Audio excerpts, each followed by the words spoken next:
Telangana assembly తొలి రోజు గరంగా షురూ అయింది.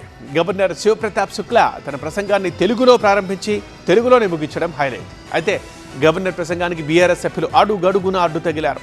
తెలంగాణ అసెంబ్లీలో గవర్నర్ ప్రసంగాన్ని అడ్డుకోవడం ఇదే తొలిసారి కావడంతో మరింత కాక పెరిగింది. తెలంగాణ అసెంబ్లీ తొలి రోజున గవర్నర్ శివప్రతాప్ శుక్లా తన ప్రసంగాన్ని తెలుగులో ప్రారంభించారు. ఆయన ప్రసంగిస్తోండగా బీఆర్ఎస్ ఎమ్మెల్యేలు అభ్యంతరం వ్యక్తం చేశారు.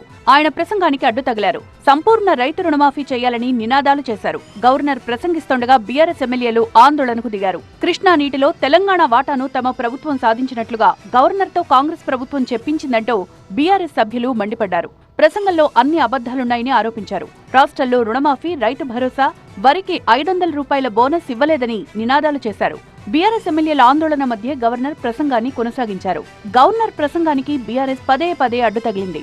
వ్యవసాయ రంగంపై గవర్నర్ మాట్లాడుతుండగా ప్రభుత్వానికి వ్యతిరేకంగా బీఆర్ఎస్ నేతలు నినాదాలు చేశారు. 2025-26 ఆర్థిక సంవత్సరంలో వ్యవసాయానికి 26,684 కోట్ల రూపాయలు కేటాయించామని గవర్నర్ తెలపగానే బీఆర్ఎస్ నేతలు పెద్ద పెట్టున నిరసన తెలియజేశారు.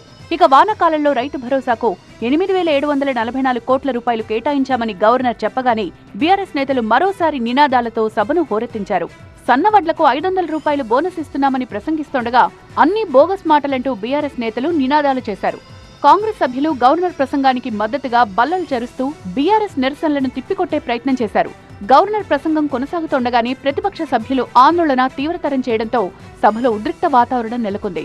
ఇక సభలో వాటర్ మ్యాటర్ కూడా హీట్ పుట్టించింది. కృష్ణా గోదావరి జలాలపై గవర్నర్ మాట్లాడుతుండగా బీఆర్ఎస్ నేతలు అడ్డు తగిలారు. నీటి విషయంలో తెలంగాణకు రేవంత్ సర్కార్ అన్యాయం చేస్తోందని నినాదాలు చేశారు. ఇక పెట్టుబడుల విషయంలో గవర్నర్ చెప్పిన అంకెలపై విపక్షాలు మండిపడ్డాయి. తెలంగాణను గ్లోబల్ హబ్ గా మార్చాలనే లక్ష్యంతో పనిచేస్తున్నామని గవర్నర్ తెలిపారు. గ్లోబల్ సమ్మిట్ ద్వారా 5,72,000 కోట్ల రూపాయల పెట్టుబడులు వచ్చాయని గవర్నర్ పేర్కొన్నారు. దీనిపై బీఆర్ఎస్ సభ్యులు పెద్ద పెట్టున నిరసన వ్యక్తం చేశారు. ₹5.75 lakh crore